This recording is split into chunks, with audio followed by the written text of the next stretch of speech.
আব্দুল কাদের জিলানী রহমতুল্লাহ আলাইহি উচ্চ শিক্ষার জন্য বাগদাদ যাবেন।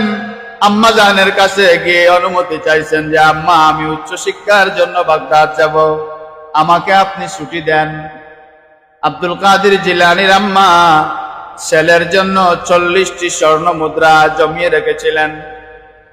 এইগুলো দিয়ে ছেলেকে বিদায় করে দিলেন। জামার আস্তিনের ভিতরে ওই বগলের নিচেই জামার ভিতরের দিকে সেলাই করে 40টি স্বর্ণ মুদ্রা সেলাই করে দিয়ে দিলেন। আর নসিহত করে দিলেন, বাপজান রে, যতই বিপদের সম্মুখীন হও না কেন, তুমি কখনো মিথ্যা কথা বলবে না। কারণ নবীজি বলেছেন, যারা সত্য কথা বলে তারা সত্যবাদী হয়, আর এই সত্যবাদিতা জান্নাতের পথ দেখায়।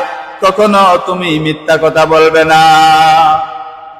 ব্যবসায়ীদের সাথে আম্মাজান আদরের দুলালকে ছেড়ে দিলেন। আব্দুল কাদের জিলানী রহমতুল্লাহ আলাইহি ওই ব্যবসায়ীদের সঙ্গে তিনি বাগদাদ যাচ্ছেন। প্রতিমধ্যে ডাকাতের আক্রমণ হলো। তল্লাশি ডাকাতরা শুরু করলো।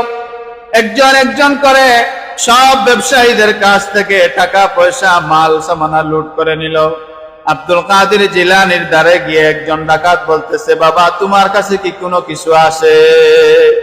আব্দুল কাদের জিলানী বলতেছেন যে হ্যাঁ, আমার কাছে মাল আছে, সম্পদ আছে। এই ডাকাত আব্দুল কাদের জিলানীর সমস্ত বডি চেক করে আর এই কোনো স্বর্ণ মুদ্রা পাইল না। জিজ্ঞেস করলো যে তুমি মিথ্যা বলতেছো, তোমার কাছে যে স্বর্ণ মুদ্রা আছে এটা বুঝি বললা, তুমি মিথ্যা বলছো কেন? বলে, না, আমার কাছে আছে। ডাকাতদের কিছু আশ্চর্যজনক লাগলো। আব্দুল কাদের জিলানীকে নিয়ে ডাকাত সর্দারের কাছে যাওয়া হলো। সর্দার বললেন, বাবা, তোমার কাছে কি আছে? বলে, আমার কাছে 40টি স্বর্ণ মুদ্রা আছে। কোথায় আছে?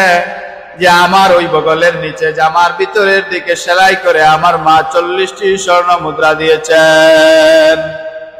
খুলে দেখা হলো সত্যি 40টি স্বর্ণ মুদ্রা আছে। ডাকাত সর্দার আশ্চর্য হয়ে গেল এবং লজ্জা পাইল যে একটা ছোট্ট বালক কিভাবে সত্য কথা বলে। ডাকাত আশ্চর্য হয়ে গেল আর বলল যে তোমরা এই কাফেলার যার যে জিনিসপত্রগুলো তোমরা নিছো এগুলো ফেরত দাও। আব্দুল কাদের জিলানী রহমতুল্লাহ আলাইহি কিশোর বয়সে ডাকাত সর্দার